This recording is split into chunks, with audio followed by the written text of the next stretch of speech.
안녕하세요. 가족 이야기 채널을 찾아주신 시청자 여러분. 혹시 목적지 없이 안개 속을 헤매는 배처럼 내 인생이 어디로 흘러가는지 알 수 없다고 느껴보신 적 있으신가요? 그러다 거대한 파도가 덮쳐와 살기 위해 필사적으로 돛을 찾아 헤매야만 했던 순간은요.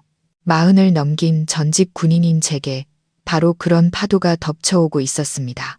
전역한 지 10년, 제 인생 처음으로 이력서를 들고 희망한 조각을 찾아 머리를 숙여야 했습니다. 그리고 운명과도 같았던 그 숙인 머리가 지난 12년 동안 필사적으로 묻어두려 했던 과거의 문을 열게 될 줄은 꿈에도 몰랐습니다. 한낮의 서울은 불을 뿜는 듯한 찜통더위였습니다. 아스팔트에서 올라오는 후끈한 열기에 공기는 숨막힐 듯 끈적거렸습니다. 저는 대성은행 본사 건물 앞에 서 있었습니다. 유리와 강철로 지어진 마천루, 이 도시의 부와 권력의 상징이었죠. 사촌 동생에게 빌린 낡은 양복은 이미 땀으로 축축했고 넥타이는 마치 올가미처럼 목을 조여왔습니다. 이렇게까지 제가 하찮고 초라하게 느껴진 적은 없었습니다. 지난 10년간 저는 육체 노동에 익숙해져 있었습니다. 먼지 날리는 공사장, 시끄러운 부둣가가 제 일터였죠. 제 손은 망치를 잡고 시멘트를 나르느라 거칠고 굳은 살이 박여 있지. 이런 화려한 곳의 문을 두드리기 위한 손이 아니었습니다. 어릴 적부터 저를 거두어 주신 순자, 이모님이 심장 수술비를 기다리며 병원에 누워 계시지 않았다면 아마 평생 이곳에 발을 들일 일은 없었을 겁니다. 상황이 매우 위중합니다. 강철 씨, 수술비와 치료비를 합하면 최소 5억 원은 예상하셔야 합니다.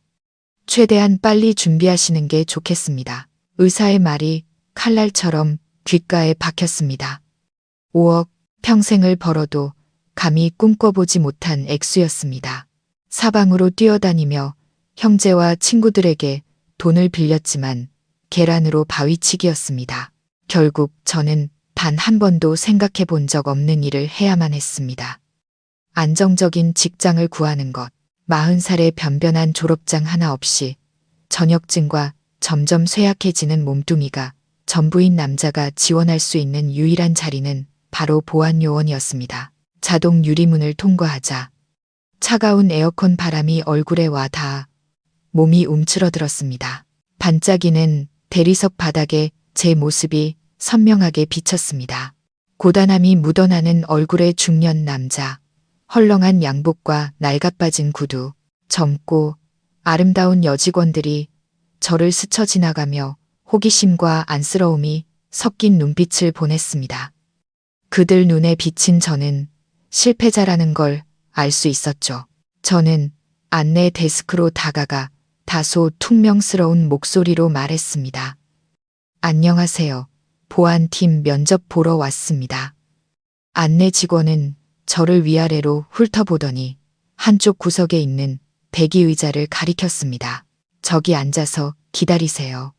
순서가 되면 불러드릴게요. 저는 자리에 앉아 조심스럽게 준비한 이력서 파일을 무릎 위에 올려놓았습니다. 안에는 이력서, 건강검진서, 그리고 전역증 사본과 함께 받은 화랑무공 훈장 사본이 전부였습니다. 단 한 번도 자랑스럽게 여겨본 적 없는 훈장이었죠. 그저 마지막 임무의 고통스러운 기억, 지키지 못한 약속, 그리고 제가 등져야만 했던 산골 샘물처럼 맑은 눈을 가진 한 소녀를 떠올리게 할 뿐이었습니다. 저는 고개를 저어 그 영상들을 떨쳐내려 애썼습니다. 과거는 죽었다. 용맹했던 특전사 팀장 이강철은 12년 전 강원도 접경 지역의 폭발 속에서 이미 죽었다. 오늘 여기 앉아있는 사람은 그저 막노동꾼, 어머니를 살리기 위해 돈을 벌려는 불효 자식일 뿐이다. 이강철 씨, 인사과로 들어오세요. 안내 직원의 목소리가 제 상념을 갈랐습니다. 저는 일어나 심호흡을 한 뒤 안으로 들어갔습니다. 면접관은 제 나이의 절반쯤 되어 보이는 아주 젊은 남자였습니다. 명품 양복의 머리는 포마드로 반짝였습니다. 그는 제 서류를 건성으로 훑어보며 미간을 살짝 찌푸렸습니다. 나이 40, 최근 경력은 건설 현장 인부, 그전에는 특전사 전역이군요. 이강철 씨, 본인이 대성은행처럼 신속함과 소통 능력이 요구되는 전문적인 업무 환경에 적합하다고 생각하십니까? 그의 목소리는 질문이라기보다 저의 부적합함을 단정짓는 말처럼 들렸습니다. 저는 그저 솔직하게 대답할 수밖에 없었습니다. 체력에는 자신 있고 군인으로서의 규율도 몸에 배어 있습니다. 그리고 저는 이 일이 정말로 필요합니다. 그는 비웃었습니다. 제가 막노동을 하며 지겹도록 봐왔던 그런 미소였죠. 일이 필요한 건 누구나 마찬가지죠. 이강철 씨. 하지만 저희는 적합한 사람이 필요합니다. 그는 제 서류를 옆에 있는 다른 서류 더미 위로 던져 놓았습니다. 알겠습니다. 와주셔서 감사합니다. 결과는 나중에 통보해 드리겠습니다. 나중에 통보하겠다는 말. 그게 무슨 뜻인지 저는 잘 압니다. 정중한 거절의 표현이었죠. 저는 일어나 고개를 숙여 인사하고 돌아섰습니다. 마음이 천근만근 무거웠습니다. 또 실패구나. 순자 이모님 수술비는 이제 어디서 구해야 한단 말인가. 제 손이 문고리에 닿으려는 순간 인사팀장의 목소리가 들려왔습니다. 잠깐만요, 이강철 씨. 돌아보니 그는 제 이력서에 포상 기록을 뚫어져라 쳐다보고 있었습니다. 화랑무 공훈장, 인신매매 조직 XZ12 소탕 작전 특수 공로. 이 작전에 참여하셨습니까? 그의 목소리는 어딘가 달라져 있었습니다. 네, 제 마지막 임무였습니다. 제가 대답했습니다. 그는 한동안 침묵했습니다. 무언가 매우 중요한 것을 생각하는 듯 깊은 고민에 빠진 눈치였습니다. 마침내 그는 제 서류를 다시 집어들었습니다. 밖에 나가서 잠시만 기다려 주십시오. 이강철 씨의 서류에는 몇 가지 특별한 점이 있습니다. 규정상 회장님께 직접 보고드리고 검토를 받아야 합니다. 회장님이라고 저는 얼어붙었습니다. 보안요원 면접에 회장님 결재까지 받아야 한다니 말도 안 되는 일이었지만 대기 의자로 돌아가는 것 외에 다른 선택지는 없었습니다. 저는 전혀 알지 못했습니다. 관료주의적이고 이상하게만 보였던 그 인사팀장의 결정이 바로 운명의 톱니바퀴가 되어 제가 영원히 잠들었다고 믿었던 과거로 저를 되돌려 놓는 첫걸음이 될 줄은. 시청자 여러분, 과연 이것은 단순한 우연일까요? 아니면 저 베일에 쌓인 여성 회장 뒤에는 주인공이 상상조차 못한 거대한 이야기가 숨겨져 있는 걸까요? 이야기가 마음에 와 닿으셨다면 가족이야기 채널 구독과 좋아요, 그리고 영상 공유 잊지 마시고 다음 편에서 펼쳐질 놀라운 반전을 함께 지켜봐 주십시오. 저는 다시 회의실 구석의 차가운 의자로 돌아왔습니다. 처음 왔을 때보다 훨씬 더 불편한 기분이었습니다. 은행 직원들의 호기심 어린 시선에는 이제 동정심까지 더해진 것 같았습니다.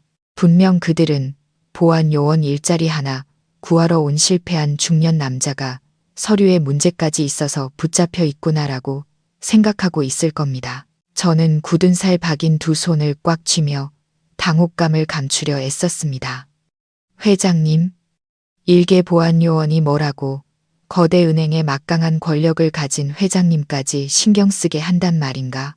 아니면 내 군 복무 시절에 나조차 모르는 어떤 오점이 있었고 그걸 확인해서 가장 확실하게 나를 거절하려는 걸까? 온갖 어두운 질문들이 머릿속을 파고들며 점점 더 무겁게 짓눌렀습니다. 시간은 느리게 흘러갔습니다. 1초, 1분이 마치 제 인내심이라는 바위 위로 규칙적으로 떨어지는 물방울처럼 느껴졌습니다. 언제든 순자 이모님에게서 전화벨이 울릴 수 있었습니다. 유일한 희망에 대해 물어보시면 뭐라고 대답해야 할까? 어머니, 저 또 실패했어요 라고 말해야 하나? 저는 고개를 숙여 낡은 구두코를 내려다 보았습니다. 이 신발은 수많은 공사장을 저와 함께 누비며 흙먼지를 뒤집었었습니다. 이 반짝이는 대리석 바닥 위에서처럼 이질적으로 느껴진 적은 없었습니다. 제자리를 잘못 찾은 느낌, 내가 속하지 않은 세상에 들어온 이물질이 된 듯한 기분. 그것은 어떤 경멸의 말보다 더 아팠습니다. 그리고 방금 인사팀장이 언급했던 두 단어, XZ12 작전. 그것은 마치 녹슨 열쇠처럼 제가 12년 동안 굳게 닫고 봉인해 두었던 기억의 문을 갑자기 열어젖혔습니다. 순간 은행의 차갑고 화려한 공간이 흐릿해졌습니다. 눈앞에는 더 이상 유리벽과 낯선 사람들이 보이지 않았습니다. 제 눈앞에 펼쳐진 것은 강원도 산골의 끝없는 녹색이었습니다. 썩은 나뭇잎의 퀴퀴한 냄새, 세차게 쏟아지는 비 소리, 귓가에 윙윙거리는 모기 소리, 모든 것이 소름 끼치도록 생생하게 되살아났습니다. 12년 전, 저는 고단한 막노동꾼이 아니었습니다. 저는 생사를 건 임무를 수행 중인 특전사 7팀장 이강철 대위였습니다. XG12 작전은 회색 늑대라는 별명을 가진 악명 높은 두목이 이끄는 국제 인신매매 조직을 소탕하기 위한 대규모 작전이었습니다. 그들은 잔인할 뿐만 아니라 매우 교활해서 포위될 때마다 항상 현지 주민, 특히 여성과 아이들을 인질로 삼아 인간 방패로 사용했습니다. 우리 팀의 임무는 그들의 소굴에 잠입하여 인질을 구출하고 회색 늑대를 제거하는 것이었습니다. 그리고 그 죽음과 위험이 도사리는 곳에서 저는 그녀를 만났습니다. 그녀는 군인도 작전 관련자도 아니었습니다. 그저 산에서 약초를 캐다가 우연히 그들에게 납치된 시골 마을 선생님의 어린 딸이었습니다. 저는 아직도 또렷이 기억합니다. 두려움에 떨며 울고 있는 다른 인질들 사이에서 유일하게 침묵을 지키던 그녀를 처음 본 순간을. 그녀는 울지 않았습니다. 그저 동그랗게 뜬 눈으로 우리를 똑바로 쳐다보고 있었죠. 그 소녀의 눈은 마치 산속 가장 깊은 곳의 샘물처럼 한 점의 흐림도 없이 맑았습니다. 그 눈에는 두려움이 있었지만 절망은 없었습니다. 이상하리만치 강인한 의지와 뜨거운 믿음이 담겨 있었습니다. 작전 내내 저는 냉정을 유지하고 임무를 최우선으로 해야 한다고 스스로에게 다짐했습니다. 하지만 그 눈빛이 계속해서 저를 사로잡았습니다. 결국 예상치 못한 총격전 속에서 팀원들과 흩어졌을 때 저는 망설임 없이 가장 위험한 길을 택했습니다. 혼자 그녀를 데리고 깊은 숲속으로 탈출한 것이죠. 그 후의 며칠은 평생 잊을 수 없는 시간이었습니다. 군인과 어린 소녀, 우리 둘은 맹독의 정글 속에서 서로에게 의지하며 생존했습니다. 범죄 조직의 끈질긴 추격을 피하면서 굶주림과 질병과도 싸워야 했습니다. 그녀는 단 한마디의 불평도 하지 않았습니다. 그녀는 제게 먹을 수 있는 나뭇잎을 구별하는 법과 깨끗한 물을 찾는 법을 가르쳐 주었고, 저는 그녀에게 몸을 숨기고 흔적을 지우는 법을 가르쳐 주었습니다. 밤마다 작은 모닥불 옆에서 그녀는 아버지처럼 선생님이 되어 산골 아이들에게 글을 가르쳐 주고 싶다는 꿈에 대해 이야기했습니다. 그리고 저는 태어나서 처음으로 다른 사람에게 제 고아였던 어린 시절과 순자 이모님, 그리고 눈물 젖은 밥상에 대해 이야기했습니다. 죽음과 삶의 경계에서 낯선 두 사람 사이에 어떤 계산도 없는 맑은 감정이 싹됐습니다. 저는 그녀에게 약속했습니다. 임무만 완수하고 그녀를 안전하게만 돌려보내면 반드시 다시 돌아와 그녀를 찾겠다고. 이강철 씨, 이강철 씨. 갑작스러운 부름이 저를 현실로 끌어당겼습니다. 인사팀장이 어느새 제 앞에 와서 제 어깨에 가볍게 손을 얹고 있었습니다. 저는 깜짝 놀라 주위를 둘러보았습니다. 여전히 차가운 은행 로비, 낯선 시선들. 숲의 비 냄새와 모닥불의 온기는 사라지고 서류 냄새와 건조한 에어컨 바람만이 남아 있었습니다. 괜찮으십니까? 몇 번을 불렀는데 대답이 없으셔서요. 그가 말했습니다. 그의 말투와 태도는 완전히 달라져 있었습니다. 더 이상 거만하거나 경멸하는 기색 없이 존중, 심지어 경외감마저 느껴졌습니다. 저 괜찮습니다. 그냥 좀 피곤해서요. 저는 어색하게 대답했습니다. 그는 고개를 끄덕이고 한 걸음 물러서서 두 손을 앞으로 공손히 모았습니다. 저를 따라오시죠. 회장님께서 따로 뵙기를 원하십니다. 저는 멍하니 일어섰습니다. 너무나도 생생한 꿈에서 갑자기 깨어난 듯 발걸음이 휘청거렸습니다. 젊은 인사팀장은 앞장서서 길을 안내했지만 그의 모습은 이상하리만치 공손했습니다. 그는 제 옆에서 걷지 않고 항상 반걸음 뒤에서 마치 부하가 상관을 따르듯 거리를 유지했습니다. 이렇게 180도 바뀐 태도는 저를 더욱 혼란스럽게 만들었습니다. 도대체 무슨 일이 벌어지고 있는 걸까? 우리는 임원 전용 엘리베이터 구역으로 향했습니다. 빛나는 스테인리스 엘리베이터 문이 열리자 고급스러운 원목으로 마감된 내부가 드러났습니다. 그는 카드키를 대고 펜트하우스를 의미하는 P 버튼을 눌렀습니다. 엘리베이터는 움직이기 시작했습니다. 전자 패널의 숫자가 올라가는 것 외에는 아무것도 느껴지지 않을 만큼 조용했습니다. 점점 더 높이 20층, 25층, 30층, 상상도 못한 높이로 올라가는 느낌에 가슴이 답답해졌습니다. 평생 산을 넘고 물을 건너며 발밑에 울퉁불퉁한 땅에만 익숙했던 저였습니다. 처음으로 내가 속한 세상과 완전히 분리된 낯선 공간으로 들어 올려지는 기분이었습니다. 저희 회장님은 아주 특별한 분이십니다. 갑자기 인사팀장이 답답한 침묵을 깨고 말했습니다. 그의 목소리는 약간 머뭇거렸습니다. 회장님께서는 XJ12 작전과 관련된 분은 누구든 그룹의 은인이라고 하셨습니다. 그래서 직접 뵙고 싶어 하십니다. 그룹의 은인. XZ12 작전은 국가 기밀 임무였는데 어떻게 민간 은행과 관련이 있을 수 있단 말인가? 설령 관련이 있다 해도 나는 임무를 수행한 군인일 뿐이다. 기껏해야 표창장이나 포상금을 주면 될 것을 어째서 회장님이 직접 보안요원 지원자를 만나야 할 정도란 말인가? 모든 것이 점점 더 이해하기 어려워졌습니다. 띵! 엘리베이터 문이 열리자 압도적인 공간이 눈앞에 펼쳐졌습니다. 건물의 최상층 전체는 사무실이 아니라 미니멀하지만 극도로 세련되게 디자인된 넓은 홀이었습니다. 한쪽은 거대한 유리벽으로 활기찬 서울 시내 전경이 한눈에 들어왔습니다.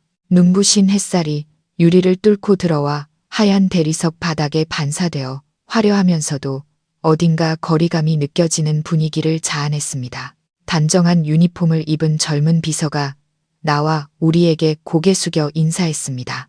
박 팀장님, 어서 오세요. 회장님께서 집무실에서 기다리고 계십니다. 그녀는 나를 힐끗 쳐다보았습니다. 아래층 사람들과 같은 경멸은 없었지만 조심스러운 호기심이 담긴 눈빛이었습니다. 나는 박 팀장을 따라 두꺼운 양탄자 위를 무겁게 걸었습니다. 너무나 푹신해서 거의 아무 소리도 나지 않았습니다. 이곳의 호화롭고 귀족적인 분위기는 나를 불법 침입자처럼 느끼게 했습니다. 내가 입고 있는 낡은 양복, 달아빠진 구두, 모든 것이 나의 이질감을 소리치고 있는 듯 했습니다. 우리는 크고 짙은 갈색의 나무 문 앞에서 멈췄습니다.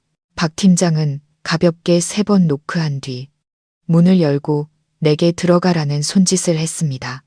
들어가시죠. 회장님께서 안에 계십니다. 나는 심호흡을 하며 미친 듯이 뛰는 심장을 진정시키려 애썼습니다. 수많은 생사의 고비를 넘기고 적의 총구 앞에서도 굴하지 않았지만 지금처럼 긴장된 적은 없었습니다. 회장실은 그리 크지 않았지만 매우 품위 있게 꾸며져 있었습니다. 자연광이 방 안 가득 쏟아졌고 공기 중에는 백란의 맑은 향기가 은은하게 퍼졌습니다. 광택이 나는 흑단 책상 뒤에는 한 여인이 앉아 있었습니다. 그녀는 나에게 등을 돌린 채 큰 창밖으로 도시를 내다보고 있었습니다. 나는 비치색 실크 원피스를 입은 가녀린 몸매와 단정하게 올려 묶어 아름다운 목선을 드러낸 검고 긴 머리만 볼 수 있었습니다. 회장님, 이강철 씨께서 오셨습니다. 박 팀장이 공손하게 말하고는 조용히 물러나 문을 닫았습니다. 방 안에는 나와 그 의문의 여인 단둘만 남았습니다. 몇 초간의 침묵이 낙처럼 무겁게 흘렀습니다. 나는 그저 두 손을 늘어뜨린 채 무엇을 해야 할지, 무슨 말을 해야 할지 모른 채 서 있기만 했습니다. 그리고 천천히 의자가 돌아섰습니다.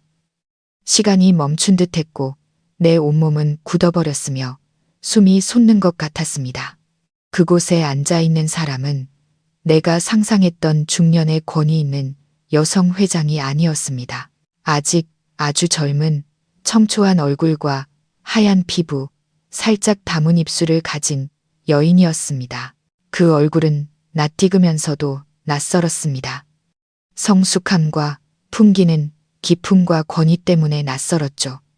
하지만 익숙했습니다. 가슴 아플 정도로 익숙한 것은 바로 그 눈이었습니다. 그 눈은 여전히 그렇게 맑았고 옛날 산 정상의 가을 호수처럼 깊었습니다.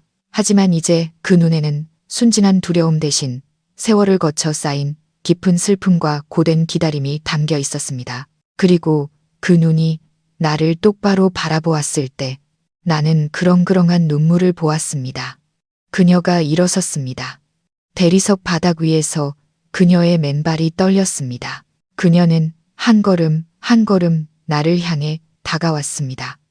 실크 원피스가 바닥을 스치는 소리조차 들리지 않았습니다. 우리 사이의 거리가 좁혀졌습니다. 나는 그녀의 머리에서 풍겨오는 익숙한 난초 향기를 맡을 수 있었습니다. 옛날 그 숲속의 향기였습니다. 혹시 그녀의 목소리가 떨리며 터져나왔습니다. 혹시 강철 씨 맞으세요? 나는 마치 벼락을 맞은 듯 아무 말도 할 수 없었습니다. 내 세상이 뒤집히는 것 같았습니다. 옛날 그 산골 마을의 선생님 딸. 내가 왜 여기에, 왜 거대 은행의 권위 있는 회장이 되어 있는 거니? 그리고 왜 12년이라는 긴 세월이 지났는데도 시간과 세상에 짓밟혀 형체도 남지 않은 나를 알아본 거니? 혹시 강철 씨 맞으세요? 그 부름은 거대한 파도처럼 나를 덮쳐 혼란스러운 감정의 소용돌이 속으로 나를 끌고 들어갔습니다. 12년이라는 세월 동안 얼마나 많은 것이 변했던가.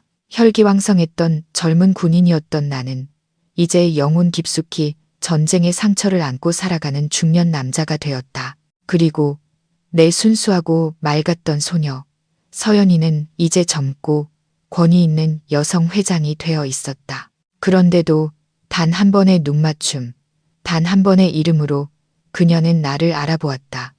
나는 고개를 끄덕였다. 목이 바싹 타들어가 말이 나오지 않았다. 저는 강철입니다. 서연이는 아무 말 없이 조용히 다가왔다. 그녀의 시선은 여전히 나에게서 떠나지 않았다. 그녀는 변했다. 완전히 달라졌지만 그 눈만은 그대로였다. 수년 동안 내가 받을 자격이 없었던 믿음과 사랑이 여전히 담겨 있었다. 가까이 다가온 그녀는 떨리는 손을 들어 내 뺨을 어루만졌다. 옛날의 흔적이 아직 남아있네요. 그대로시네요. 나는 눈을 감았다. 마치 수년 동안 깊이 잠들어 있던 꿈을 만지는 기분이었다. 그 순간 나는 더 이상 막노동꾼도 불운한 전직 특전사도 아니었다. 나는 옛날의 젊은 군인 강철이었고 내 가장 사랑했던 나를 위해 살아왔고 나를 위해 기다려준 소녀 앞에 서 있었다. 그동안 얼마나 많은 일을 겪으셨을지 알아요. 서연이가 목맨 소리로 말했다. 하지만 왜 보안요원으로 일하려고 하셨어요? 왜 혼자 지내셨어요? 나는 터져 나오려는 눈물을 억지로 삼키며 최대한 평온한 목소리를 유지하려 애썼다. 이야기가 길어. 서연아, 괜찮아요. 들려주세요. 그녀는 내 손을 잡으며 간절한 목소리로 말했다. 듣고 싶어요. 모든 걸 알고 싶어요. 12년 동안 오빠를 찾아다녔어요. 왜 사라졌는지 알고 싶어요. 나는 한숨을 내쉬었다. 수년간 과거를 잊으려 노력했지만 결국 마주해야 할 시간이 온 것 같았다. 나는 서연이에게 XZ12 작전, 인신매매 음모, 그리고 그녀를 보호하기 위해 꾸며야 했던 나의 가짜 죽음에 대해 이야기했다. 깊은 숲속에서의 도피 생활, 그녀를 떠나야 했던 고통, 그리고 미처 다하지 못한 맹세에 대해서도 털어놓았다. 서연이는 눈물을 흘리며 조용히 내 이야기를 들었다. 그녀의 안전을 위해, 임무를 완수하기 위해 스스로를 고립시켜야 했던 대목을 이야기할 때는 나 역시 눈물을 참을 수 없었다. 다른 선택이 없었어. 내가 남았다면 그들이 널 해쳤을 거야. 내가 살아남는 것, 안전한 것을 확인해야만 했어. 서연이는 고개를 끄덕였다. 이해해요. 오빠가 얼마나 많은 고통을 견뎌냈을지 알아요. 나는 저녁 후 숨어 살았던 삶, 막노동을 하며 떠돌았던 날들, 과거의 악몽과 나를 끊임없이 괴롭혔던 고통에 대해 계속 이야기했다. 너를 찾아갈 용기가 없었어. 내가 너무 잔인한 짓을 했다고 생각했어. 내가 날 용서하지 않을까봐 두려웠어. 서연이는 안타까운 눈빛으로 나를 바라보았다. 오빠, 바보 같으니 오빠를 향한 내 사랑은 한 번도 변한 적 없어요. 항상 살아있을 거라고 믿었어요. 항상 오빠를 찾아다녔는데 오빠는 그럴 용기가 없었군요. 나는 고개를 숙였다. 내가 너에게 어울리지 않는다고 생각했어. 그렇다면 왜죠? 서연이의 목소리가 내 회상을 끊었다. 나는 고개를 들어 의심으로 가득 찬 그녀의 눈을 보았다. 내 모든 이야기를 듣고 난 후에 왜 그런 질문을 하는지 이해할 수 없었다. 설마 아직도 나를 의심하는 건가? 내가 그녀를 오해하고 있었던 걸까? 왜 여기에 보안요원으로 오셨죠? 왜 회사를 판 사실을 저에게 숨기셨나요? 왜 파산했다고 거짓말하셨죠? 그리고 무엇보다 왜 오빠의 남동생 파티에서 저를 함부로 대했던 사람들을 감싸주셨나요? 서연이의 질문들은 날카로운 화살이 되어 내 심장에 박혔다. 나는 망연자실했다. 운명이라고 생각했던 만남 끝에 그녀가 나를 이렇게까지 의심할 줄은 몰랐다. 12년의 세월 동안 그녀는 나라는 사람을 아직 다 이해하지 못한 걸까? 그녀의 눈에 나는 여전히 과거로부터 도망치기만 하는 비겁한 놈일 뿐인가? 미안해. 내가 더듬거렸다. 난 그럴 의도가 아니었어. 단지, 아니, 됐어요. 내 말이 차갑게 끊겼다. 나는 당신을 보호하고 우리가 함께할 행복을 지키기 위해 최선을 다했어요. 침묵하고 인내하고 모든 걸 숨겼지만 결국 그 모든 게 어리석은 짓이었군요. 저에게 무얼 숨기고 있는 거죠? 다른 여자라도 있는 건가요? 그래서 오빠네 가족이 파티에 제가 나타나는 걸 원치 않았던 건가요? 제가 뭔가를 발견할까봐 두려웠던 건가요? 나는 나누면 상처받을 거라고 생각했어. 내가 틀렸어. 내가 세상에서 가장 멍청한 놈이었어. 우리는 서로를 이해한다고 생각했지. 결국 내 모든 믿음과 희생은 그저 웃음거리였을 뿐이야. 당신 어머니도 마찬가지야. 절대 나를 용서하지 않으시겠지. 뜨거운 눈물이 걷잡을 수 없이 흘러내렸다. 오빠, 그거 알아요? 서연이가 고개를 저으며 고통스러운 표정을 지었다. 어머니는 지난 10년간 우리를 이어주려고 끊임없이 노력하셨어요. 오빠의 고집과 숨겨진 비밀만 아니었다면 우리는 훨씬 더 행복했을지도 몰라요. 알아. 나는 고개를 끄덕였다. 내 가족은 잘못 없어. 전부 내 탓이야. 내 어두운 과거가 너에게 영향을 줄까봐, 너에게 상처 준 사람들을 마주할 용기가 없을까봐 두려웠어. 그래서 도망치는 길을 택했어. 하지만 오빠는 틀렸어요. 서연이가 말했다. 나를 믿지 않은 게 잘못이에요.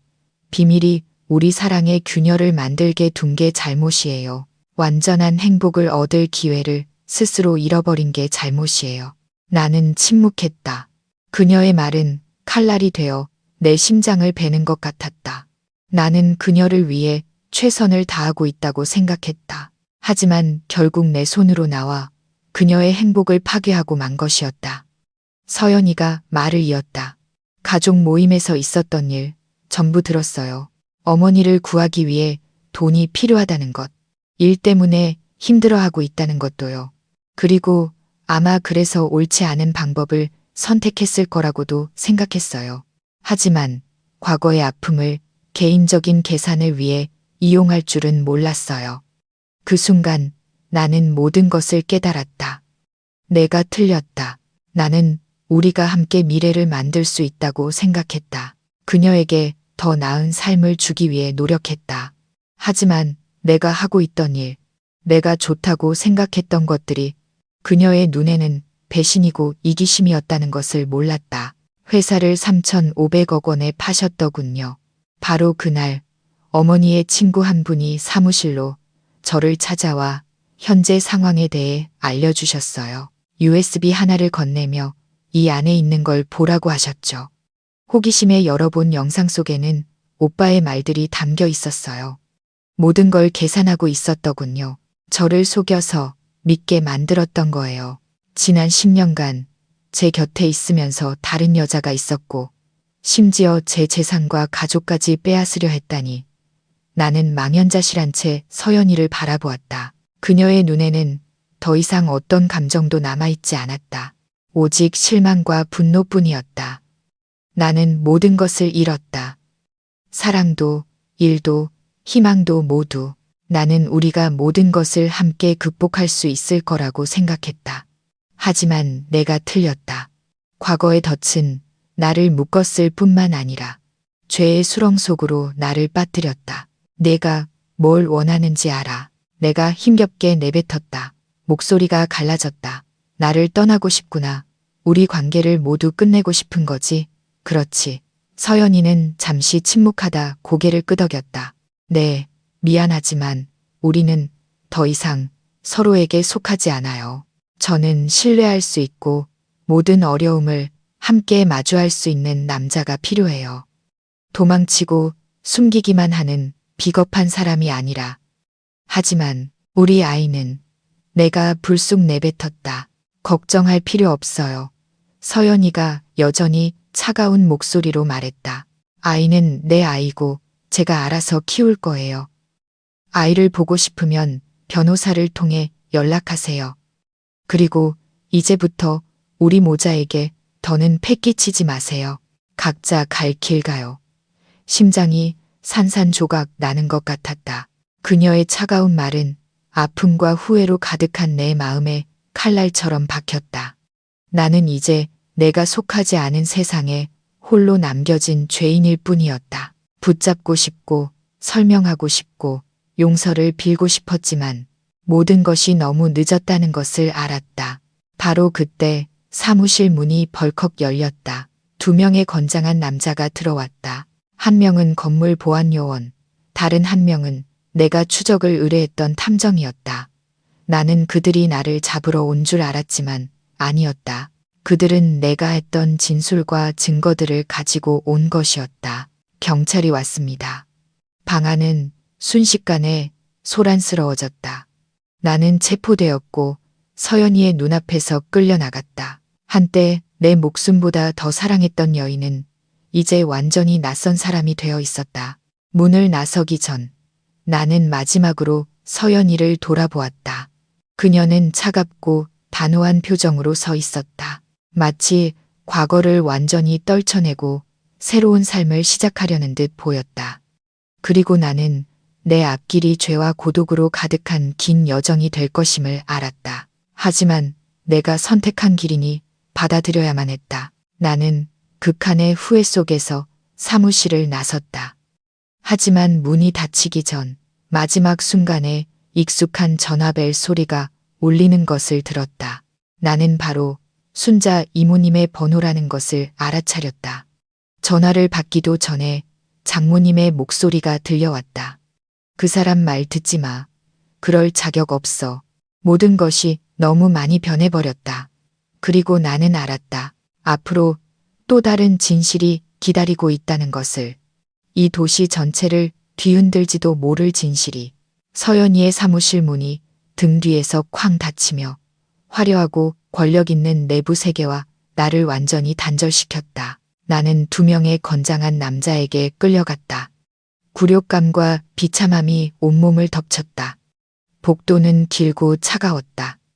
우리들의 발소리가 건조하게 울려 퍼졌다. 나는 고개를 숙인 채 아무도 쳐다보지 못했다.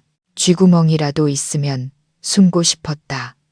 주머니 속 휴대폰은 계속해서 울렸다. 끈질기게 순자 이모님이었다. 가슴이 미어졌다. 지금쯤 이모님은 병상에 누워 애타게 내 소식을 기다리고 계실 것이다. 수술비를 마련하고 좋은 직장을 구하겠다고 약속했는데 이제 나는 감옥에 갈 죄수가 될 판이었다. 나는 불효자식, 쓸모없는 아들이었다. 엘리베이터에 다다랐을 때 뒤에서 다급한 하이힐 소리가 들려왔다. 잠깐만요. 차갑지만 힘있는 서연이의 목소리가 울렸다. 두 남자가 멈춰섰다. 나도 멈춰섰지만 차마 고개를 돌릴 수는 없었다. 그녀의 눈과 마주치는 것이 두려웠다. 이제 그 눈에는 경멸과 증오만이 가득할 테니까 그 사람 서류 마지막으로 한 번 더 확인해야겠어요. 서연이가 말했다. 그녀의 목소리에는 어떤 감정도 실려 있지 않았다. 남자 중 한 명이 그녀에게 서류철을 건넸다. 종이가 바스락거리는 소리가 들렸고 숨 막히는 긴장감 속에서 몇 초간의 침묵이 흘렀다. 그녀가 무슨 생각을 하는지 알 수 없었다. 설마 아직 분이 풀리지 않아 내 죄를 더 찾아내서 지옥 끝까지 나를 끌어내리려는 걸까? 됐습니다. 마침내 그녀가 입을 열었다. 그냥 보내주세요. 하지만 상사분들께 전하세요. 법원의 정식 명령이 있기 전까지 누구도 이 사람에게 선을 넘는 행동을 해서는 안 된다고. 모든 것은 법에 따라 처리되어야 합니다. 나는 멍하니 고개를 들었다. 그녀가 나를 보고 있었다. 복잡하고 헤아리기 어려운 눈빛이었다. 아까와 같은 극한의 분노는 아니었지만 무언가 다른 감정이 섞여 있었다. 나는 그것이 무엇인지 알 수 없었다. 그리고 그녀는 뒤돌아서서 한 번도 돌아보지 않고 사무실로 빠르게 걸어갔다. 무거운 나무 문이 다시 한 번 닫히며 그녀의 눈 속에 담긴 비밀도 함께 가져가 버렸다. 왜 그녀는 그런 짓을 한 걸까? 왜 나를 함부로 대하지 말라고 명령한 걸까? 설마 그녀 마음속에 아직 아주 작은 감정이라도 남아있는 걸까? 아니면 이건 그저 승자가 패자에게 베푸는 고상한 행동일 뿐인가? 나는 도무지 이해할 수 없었다. 하지만 어찌됐든 그녀의 그 행동은 어둡고 깊은 절망의 구렁텅이 속에서 내 마음에 희미한 희망의 불씨 하나를 심어주었다. 나는 아래층의 다른 사무실로 끌려갔다. 경찰서가 아니었다. 한 남자가 자신을 대성은행 법무팀의 홍 변호사라고 소개했다. 그는 나에게 앉으라고 권했다. 태도가 거칠지는 않았지만 결코 친절하지도 않았다. 그는 책상 위에 두꺼운 서류 뭉치를 올려놓았다. 이강철 씨, 이것들은 당신이 최서연 회장님을 상대로 벌인 사기 및 재산 편취, 미수행위에 대한 모든 증거입니다. 우리는 당신을 최고 형량으로 기소할 충분한 근거를 가지고 있습니다. 나는 서류들을 보았다. 녹음 파일, 사진들, 증거는 너무나 명백해서 부인할 수 없었다. 나는 이제 빠져나갈 길이 없다는 것을 알았다. 그저 침묵하며 운명을 받아들일 뿐이었다. 홍 변호사는 잠시 나를 보더니 말을 이었다. 하지만 저희 회장님은 자비로운 분이십니다. 만약 당신이 모든 사실을 솔직하게 자백하고 수사에 협조하며 가장 중요하게는 이 음모를 배후에서 조종한 자들에 대한 정보를 제공한다면 회장님께서 당신의 형사 책임을 감경하는 것을 고려해 보시겠다고 하셨습니다. 배후 조종자라니. 나는 멍하니 되물었다. 그가 무슨 말을 하는지 이해할 수 없었다. 이 모든 계획은 나 혼자 생각하고 실행한 것이었다. 배우는 아무도 없었다. 무슨 말씀이신지 모르겠습니다. 제 배우에는 아무도 없습니다. 홍 변호사는 비웃었다. 그 미소에는 조롱이 가득했다. 이강철 씨, 아직도 연극을 계속할 셈입니까? 우리가 그렇게 어리석지는 않습니다. 10년간 육체 노동만 한 전직 군인이 어떻게 혼자서 이렇게 정교한 사기 계획을 세울 수 있었겠습니까? 어떻게 최 회장님의 재정 상황과 인간관계를 속속들이 알 수 있었고, 어떻게 그녀의 가장 신이 많은 직원들에게까지 접근해서 조종할 수 있었겠냐는 말입니다. 그의 질문 하나하나가 망치처럼 내 머리를 내리쳤다. 나는 혼란스러워지기 시작했다. 그렇다. 내가 설명할 수 없는 것들이 있었다. 서연이에 대한, 그녀의 회사에 대한 비밀 정보들. 나는 그것들을 어디서 얻었을까? 나는 항상 그것이 우연히 엿들은 행운 덕분이라고 생각했다. 하지만 정말 그랬을까? 아니면 보이지 않는 어떤 손이 의도적으로 정보를 제공하고 나를 이 죄의 길로 이끌었던 것은 아닐까? 나는 기억을 더듬었다. 우연히 만났던 서연이의 옛 친구들, 그들이 무심코 흘렸던 그녀의 비밀들, 회사의 프로젝트에 대한 민감한 정보가 가득 담겨 잘못 발송되었던 이메일들, 그리고 대성은행의 보안요원 자리를 소개해 주었던 사람, 하늘이 내린 기회라고 말했던 그 사람, 모든 것이 우연처럼 보였지만 하나로 엮어보니 완벽한 그물망을 이루고 있었다. 문득 한 사람의 이름이 머릿속을 스쳐 지나가며 소름이 돋았다. 아니야, 그 사람일 리가 없어. 내가 중얼거렸다. 그 사람이라니, 누구요? 홍 변호사가 날카로운 눈빛으로 나를 꿰뚫을 듯 다그쳤다. 나는 고개를 들어 그의 눈을 똑바로 쳐다보았다. 내 얼굴에는 두려움과 경악이 역력했다. 그 사람입니다. 대성은행 이사회에서 가장 강력한 권력을 가진 남자, 서연이를 포함한 모든 사람이 존경에 마지 않는 그 사람이요. 하지만 왜 그가 그런 짓을?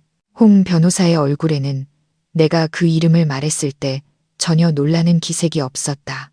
마치 이미 알고 있었거나 적어도 의심하고 있었던 것 같았다. 그는 그저 조용히 내게 물 한 잔을 따라주며 내가 스스로 이 끔찍한 진실의 조각들을 맞춰 나가길 기다리는 듯했다.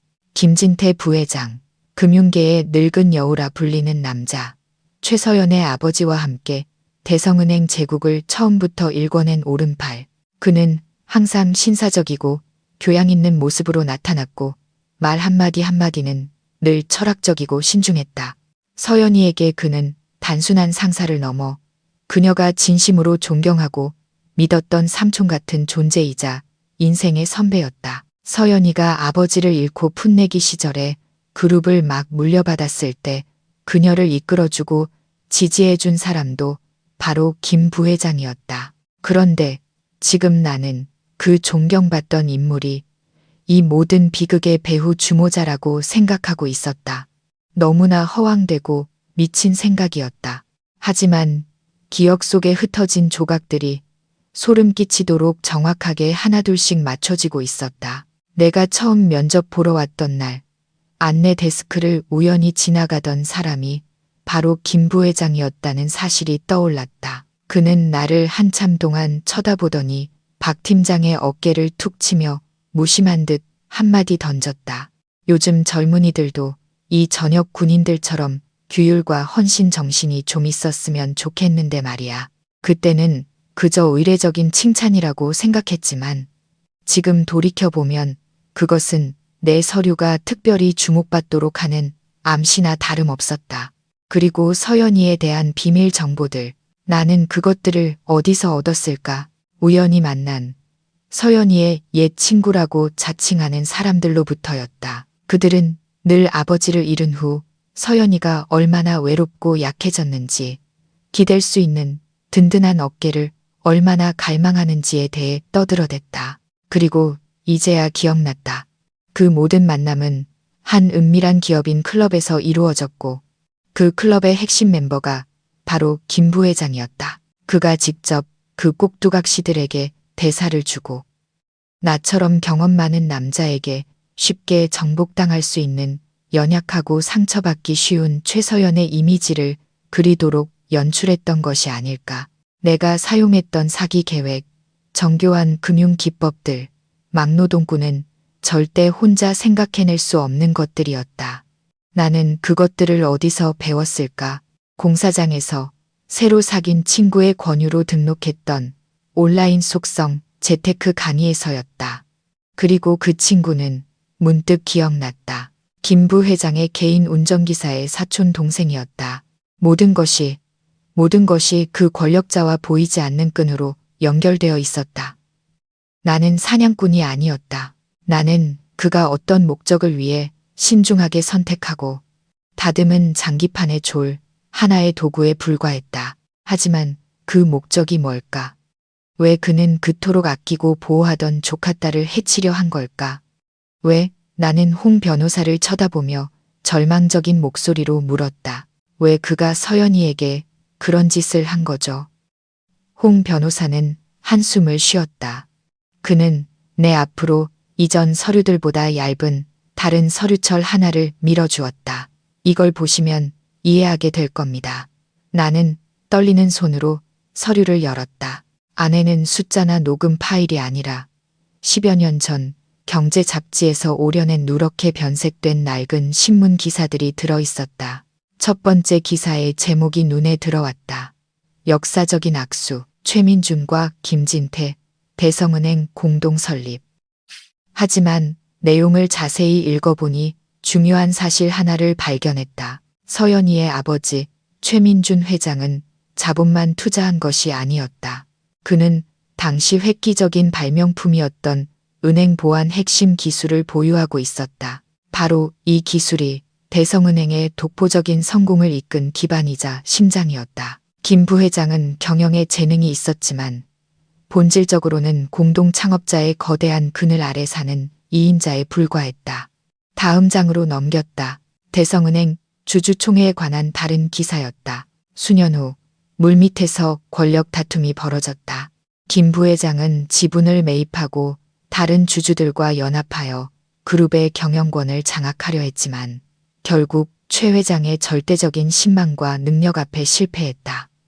질투와 야망. 홍 변호사가 낮은 목소리로 말했다. 그 두 가지는 사람을 악마로 만들 수 있습니다.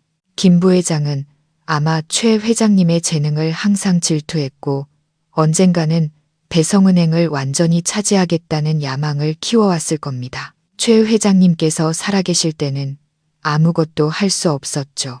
하지만 그분이 돌아가시고 경험 없는 젊은 딸인 서연 씨가 경영권을 잡자 그는 기회가 왔다고 생각한 겁니다. 알겠다. 그의 계획은 정말이지 너무나 악독했다. 그는 서연이와 정면으로 맞서지 않았다. 그랬다가는 좋은 삼촌 이미지와 이 사회의 지지를 잃게 될 테니까. 대신 그는 훨씬 더 더럽고 우회적인 길을 택했다.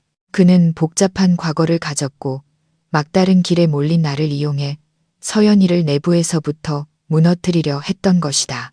그의 계획은 아마 나를 이용해 서연이를 유혹하고 속여서 그녀가 나를 사랑하고 믿게 만드는 것이었을 것이다. 그러다 시기가 무르익으면 그는 내 사기꾼 과거를 폭로하여 세상을 떠들썩하게 할 스캔들을 터뜨릴 계획이었을 테지. 그 스캔들은 서연이의 명성에 치명타를 입혀 그녀가 더 이상 그룹을 이끌 자격이 없게 만들 것이다. 그때 부회장이자 가장 경력 많은 그가 대성은행의 구원자로서 명분 있게 권력을 잡게 되는 것이다. 나는 망연자실했다. 그가 친 거미줄은 정말이지 너무나 정교하고 잔인했다. 그는 나뿐만 아니라 서연이의 감정까지 이용해 그것을 그녀 자신을 해치는 무기로 삼았다. 나는 꼭두각시였고 서연이는 최종 목표물이었다. 후회와 분노가 극에 달했다. 너무나 어리석게 이용당한 것에 대한 후회와 수년간의 우정과 신성한 삼촌과 조카의 정까지 무참히 짓밟은 그에 대한 분노. 하지만 한 가지 여전히 이해할 수 없는 것이 있었다. 서연이처럼 똑똑하고 예리한 사람이 어떻게 이 음모에 대해 전혀 눈치채지 못했을까? 왜 그녀는 김 부회장을 그렇게 절대적으로 신뢰했을까? 그리고 더 중요한 것은 12년 전 그녀 아버지의 죽음. 그것은 정말 언론 보도처럼 단순한 사고였을까? 아니면 그 뒤에 김 부회장이 필사적으로 숨기려 하는 또 다른 비밀이 있는 걸까? 서연이 아버지의 죽음에 대한 의문이 머릿속을 맴돌았다.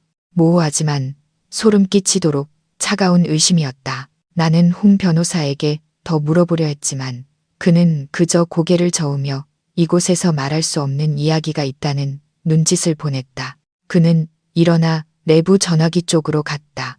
차 준비해 주세요. 이강철 씨를 모시고 갈 곳이 있습니다. 잠시 후 나는 지하의 별도 통로를 통해 건물 밖으로 나왔다. 기자들과 호기심 어린 시선들을 모두 피할 수 있었다. 고급스러운 검은색 세단은 구치소 방향이 아닌 한강변에 위치한 고풍스러운 저택 단지 쪽으로 향했다. 어디로 가는지는 몰랐지만 주변 사람들의 침묵과 정중한 태도에서 내가 곧 도착할 곳이 매우 중요하다는 것을 짐작할 수 있었다. 차는 푸른 정원으로 둘러싸인 하얀색 저택 앞에 멈췄다. 그곳은 고요하면서도 어딘가 슬픈 분위기를 풍겼다. 홍 변호사는 나를 안으로 안내했다. 흑백 사진들이 가득 걸린 긴 복도를 지나갔다. 그것들은 서연이의 아버지 최민준 회장의 사진이었다. 낡은 컴퓨터 옆에 서 있던 젊은 시절부터 성공한 기업가로서 영광의 정점에 섰을 때까지의 모습들이었다. 사진 속 그의 온화한 미소와 굳건한 눈빛을 보며 깊은 존경심이 일었다. 우리는 복도 끝에 있는 한방 문 앞에 멈췄다. 문이 살짝 열려 있었고 안에는 서연이가 앉아 있었다. 병상 옆이었다. 침대에는 백발의 나이든 여인이 누워 있었다. 인자한 얼굴이었지만 창백했고 손에는 링거 바늘이 꽂혀 있었다. 그 여인은 피곤한 기색에도 서연이의 손을 꼭 잡고 사랑과 걱정이 가득한 눈으로 그녀를 바라보고 있었다. 나와 홍 변호사가 들어서는 것을 보고 서연이는 조용히 고개를 끄덕이며 우리에게 앉으라는 신호를 보냈다. 그녀는 그 여인을 향해 부드러운 목소리로 말했다. 외할머니, 이분이 제가 말씀드렸던 강철 씨예요. 서연이의 외할머니, 나는 망연자실했다. 병상에 누워있는 이 여인이 바로 최민준 회장의 아내였던 것이다. 그녀는 나를 향해 고개를 돌렸다. 늙었지만 여전히 총명한 눈빛이었다. 그녀는 나를 오랫동안 바라보았다. 내 영혼 깊은 곳까지 꿰뚫어 보는 듯한 깊은 시선이었다.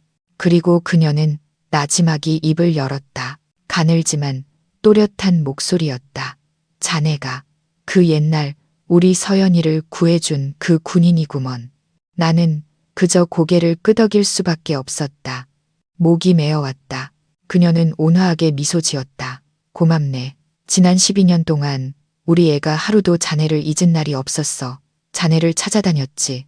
온 사방을. 그녀의 목소리는 점점 작아지다 마른 기침으로 이어졌다. 서연이가 황급히 그녀의 등을 가볍게 두드렸다. 할머니, 피곤하시잖아요. 좀 쉬세요. 서연이가 말했다. 하지만 그녀의 외할머니는 고개를 저었다. 아니, 강철 군에게 말해야 해. 나는 자네가 누군가에게 해를 입고 있다는 걸 알아. 자네가 나쁜 사람이 아니라는 것도. 네, 어떻게 아십니까? 나는 놀라서 물었다. 그녀는 깊은 숨을 들이쉬었다. 내 남편, 서연이 아버지의 죽음도 단순한 사고가 아니었기 때문이지. 그녀의 말 한마디 한마디가 내 귀에 천둥처럼 울렸다. 방 안의 공기가 얼어붙는 듯했다. 서연이는 고개를 숙인 채 어깨를 떨었다. 홍 변호사는 무거운 표정으로 한숨을 쉬었다. 서연이의 외할머니가 이야기를 시작했다. 그녀는 운명의 그날 서연이의 아버지가 언론 보도처럼 음주 상태로 운전한 것이 절대 아니라고 했다. 그는 운전할 때 절대 술을 마시지 않는 사람이었다. 그날 그는 보안 기술, 업그레이드 버전에 대한 계약을 체결하기 위해 외국 파트너와 매우 중요한 약속이 있었다. 그 계약이 성공하면 대성은행은 모든 경쟁사를 뛰어넘어 새로운 차원으로 도약할 수 있었다. 그리고 그 약속에 대해 아는 유일한 사람은 그 자신 외에 김진태뿐이었다. 사고가 나기 전날 밤 그녀가 떨리는 목소리로 말했다. 남편이 불안하다고 했었어. 김 부회장이 요즘 이상한 행동을 많이 하고 수상한 만남을 자주 가진다고. 심지어 만약 자신에게 불행한 일이 생기면 홍 변호사를 찾아가서 무언가를 전해주라고 했지. 그것이 무엇이었습니까? 내가 물었다. 심장이 미친 듯이 뛰었다. 그녀는 대답 대신 서연이에게 신호를 보냈다. 서연이가 일어나 낡은 나무 장롱으로 다가가 조심스럽게 열고 녹슨 작은 금속 상자를 꺼냈다. 그녀는 상자를 책상 위에 놓고 자물쇠를 열었다. 안에는 작은 USB 하나만 들어 있었다. 이게 아버지가 남기신 거예요. 서연이가 목맨 소리로 말했다. 이 안에는 김 부회장이 공금을 횡령하고 기술을 경쟁사에 유출한 모든 증거와 아버지를 제거할 계획을 논의하는 그의 통화 녹음 파일들이 들어 있어요. 나는 망연자실했다. 김 부회장의 범죄는 서연이를 해치는 것에서 그치지 않았다. 그는 자신의 절친한 친구이자 수많은 역경을 함께 헤쳐온 공동 창업자를 간접적으로, 어쩌면 직접적으로 죽음으로 몰아넣은 자였다. 모든 것이 야망과 질투 때문이었다. 하지만 왜 지난 12년 동안 모두 침묵했습니까? 왜 이 증거들을 세상에 공개하지 않았죠? 나는 도저히 이해할 수 없었다. 그럴 수 없었어요. 서연이가 고개를 저으며 눈물을 흘렸다. 김 부회장은 너무 교활했어요. 그는 거의 모든 흔적을 지웠어요. 이 USB는 아버지가 겨우 숨겨놓은 마지막 백업 파일이었지만 법정에서 그의 죄를 입증하기에는 증거가 충분치 않았어요. 게다가 아버지께서 돌아가신 후 그는 재빨리 권력을 장악하고 곳곳에 자기 사람들을 심어놓았죠. 어머니는 충격으로 쓰러지셨고 당시 저는 너무 어렸어요. 우리가 정면으로 맞섰다면 분명 좋은 결말은 없었을 거예요. 우리는 그저 침묵하고 인내하며 때를 기다릴 수밖에 없었어요. 알겠다. 서연이의 싸움은 내가 나타나면서 시작된 게 아니었다. 그녀는 지난 12년 동안 홀로 침묵 속에서 싸워왔던 것이다. 아버지를 죽인 원수 곁에서 마음은 찢어질 듯 아프면서도 믿는 척, 존경하는 척하며 살아왔던 것이다. 그녀의 고통은 내 것보다 만 배는 더 컸을 것이다. 그렇다면 왜 이제 와서 저에게 이 사실을 말씀해 주시는 겁니까? 내가 혼란스러운 목소리로 물었다. 자네 때문에. 서연이의 외할머니가 나를 보았다. 그녀의 눈이 이상하게 빛났다. 자네의 등장이 바로 우리가 기다려온 기회였기 때문이야.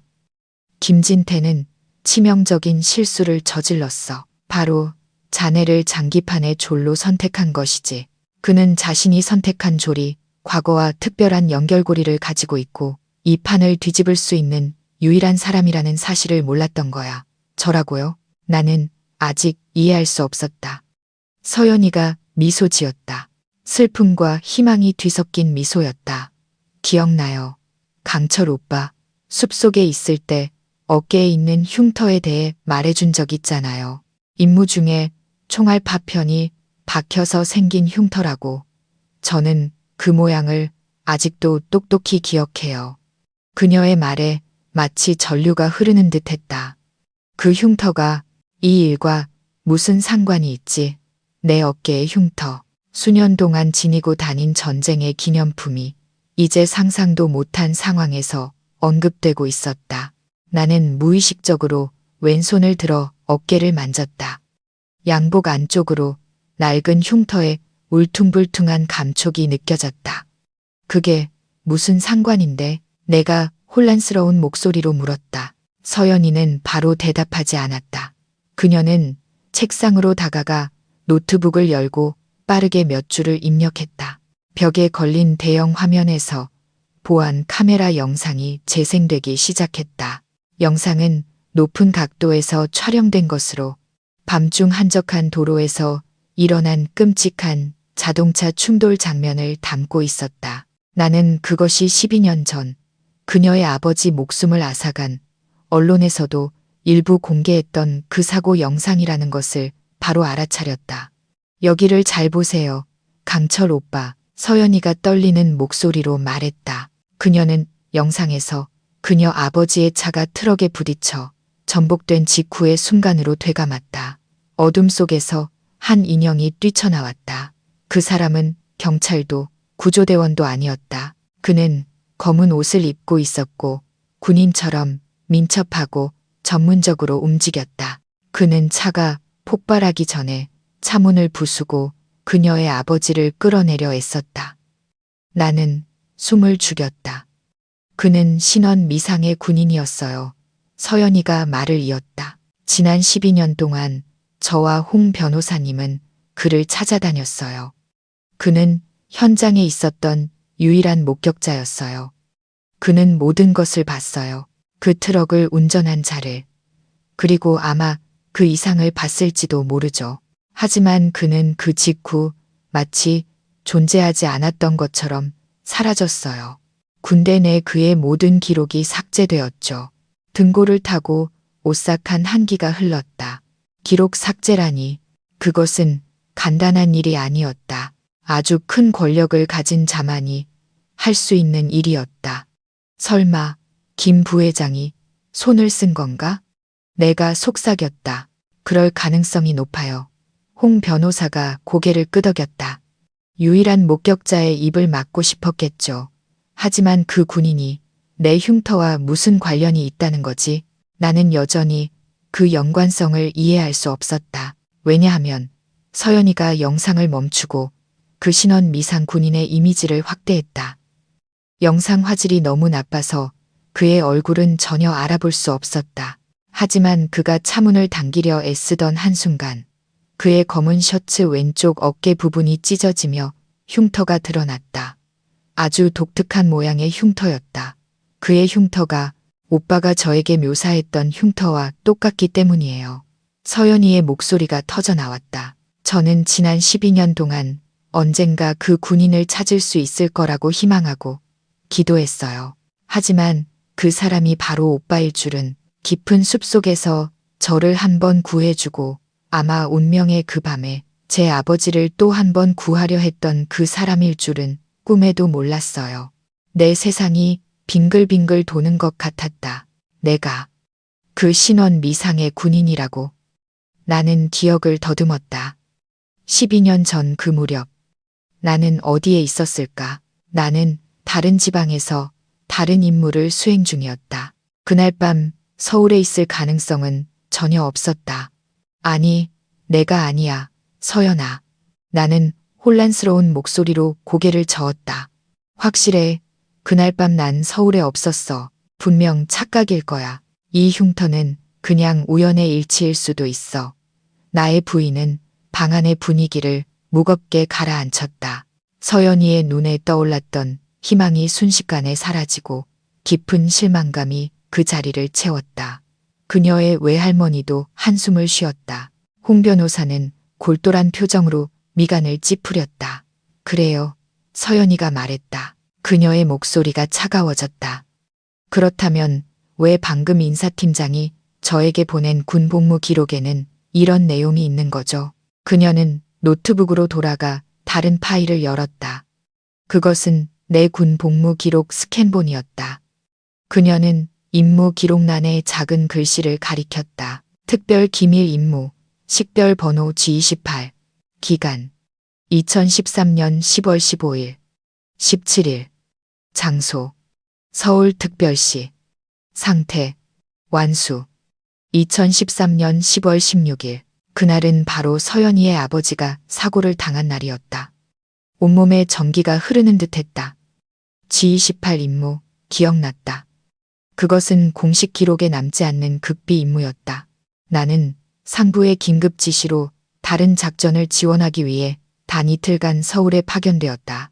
나는 그 작전의 내용조차 제대로 알지 못한 채 그저 명령에 따랐을 뿐이다.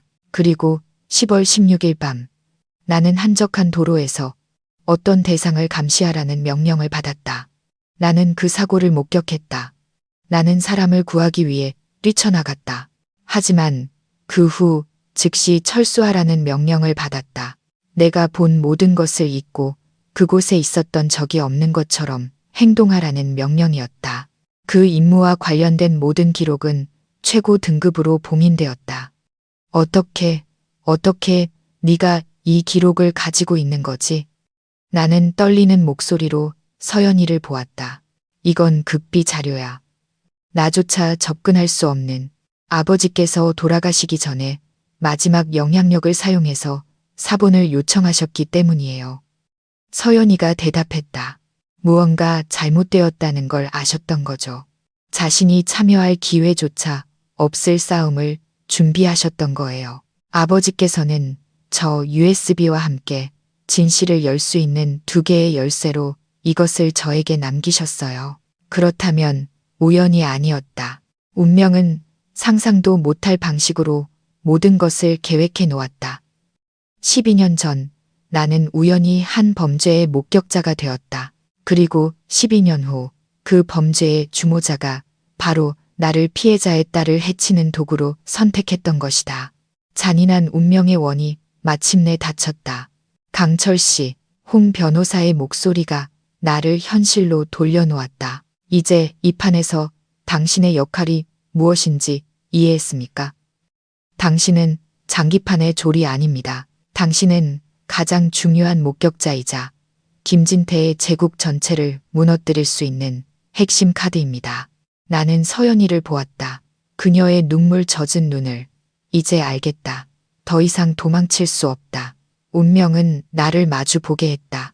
나 자신을 구하기 위해서뿐만 아니라 내가 한 번도 만난 적 없지만 마음에 빚을 진 그 남자인 그녀의 아버지를 위해 정의를 되찾기 위해서 제가 이제 뭘 해야 합니까? 나는 물었다. 목소리에는 다시 군인의 단호함이 깃들어 있었다. 우선 당신은 안전해야 합니다.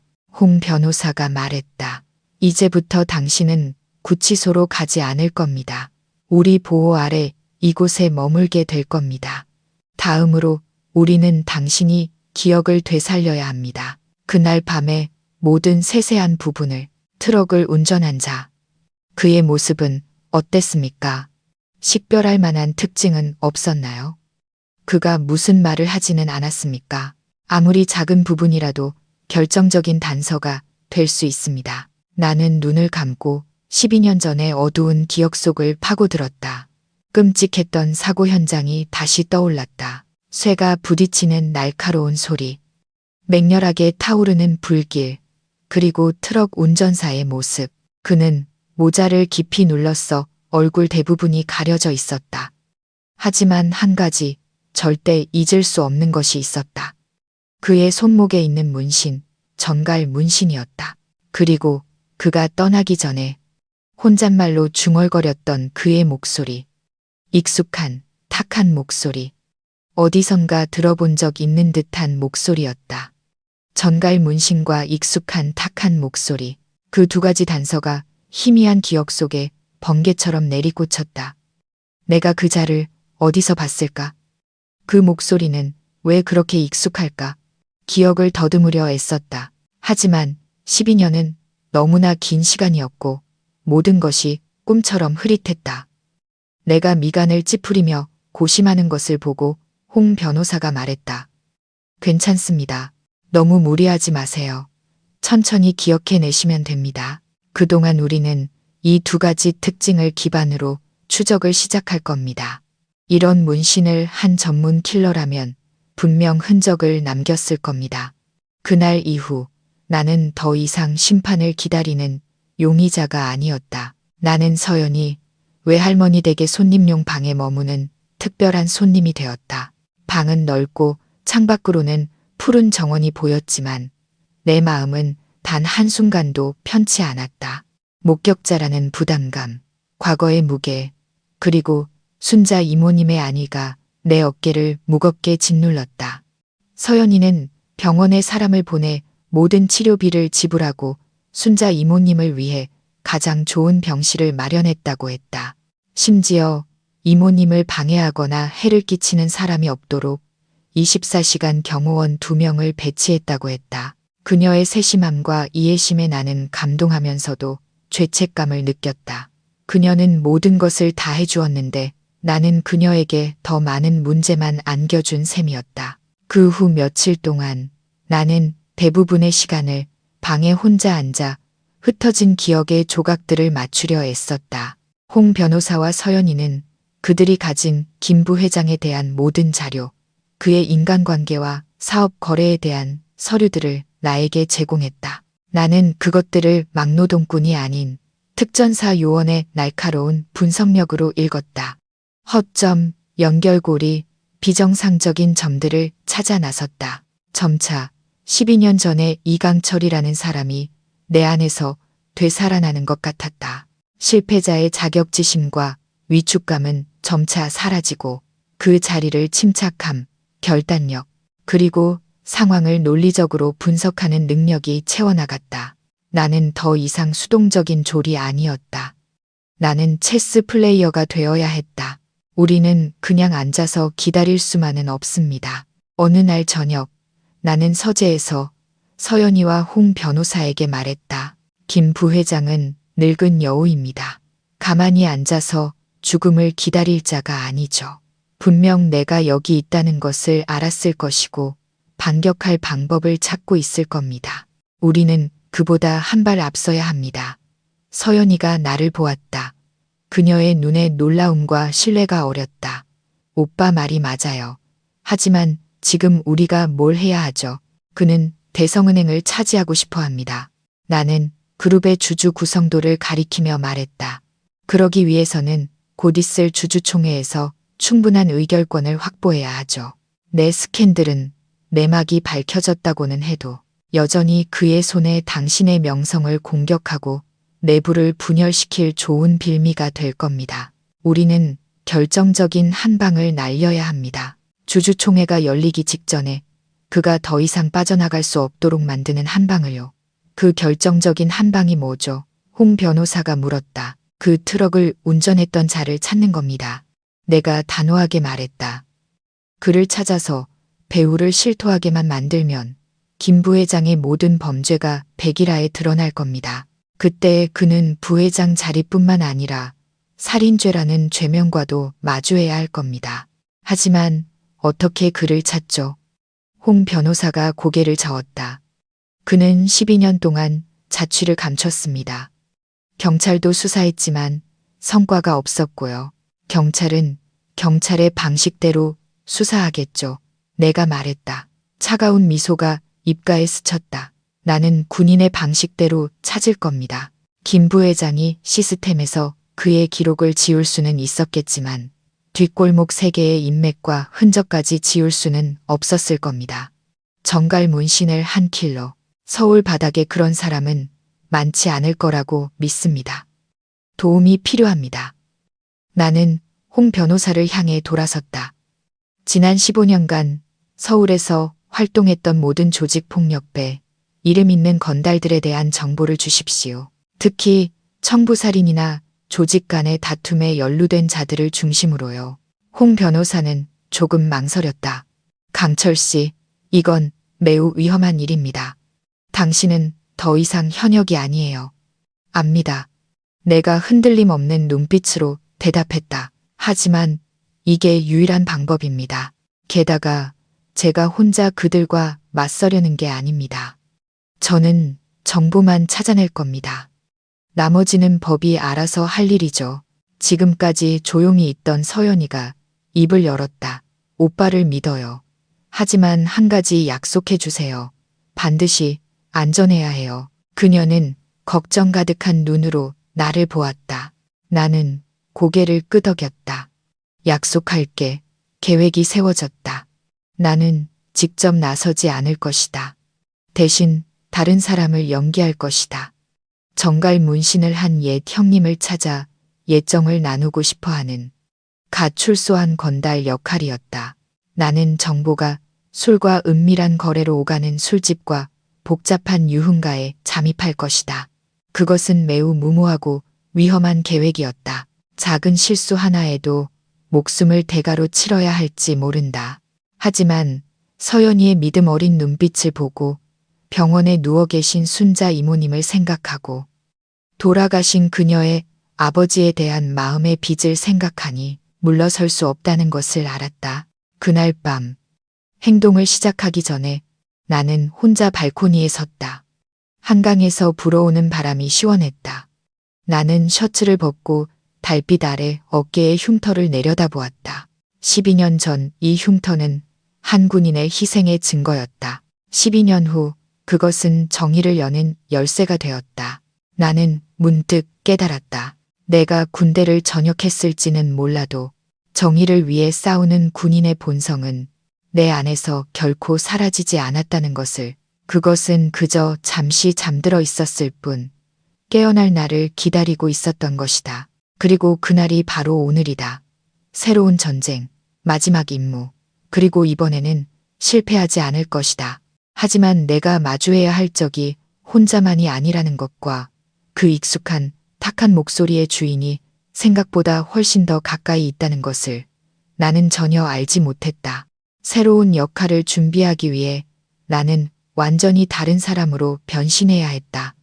단정한 양복 대신 낡은 민소매 티셔츠와 찢어진 청바지를 입었다. 머리는 짧게 깎아 거칠고 각진 얼굴선을 드러냈다. 일부러 며칠 동안 면도를 하지 않아 덥수룩한 수염으로 불량하고 거친 인상을 만들었다. 홍 변호사는 내게 낡은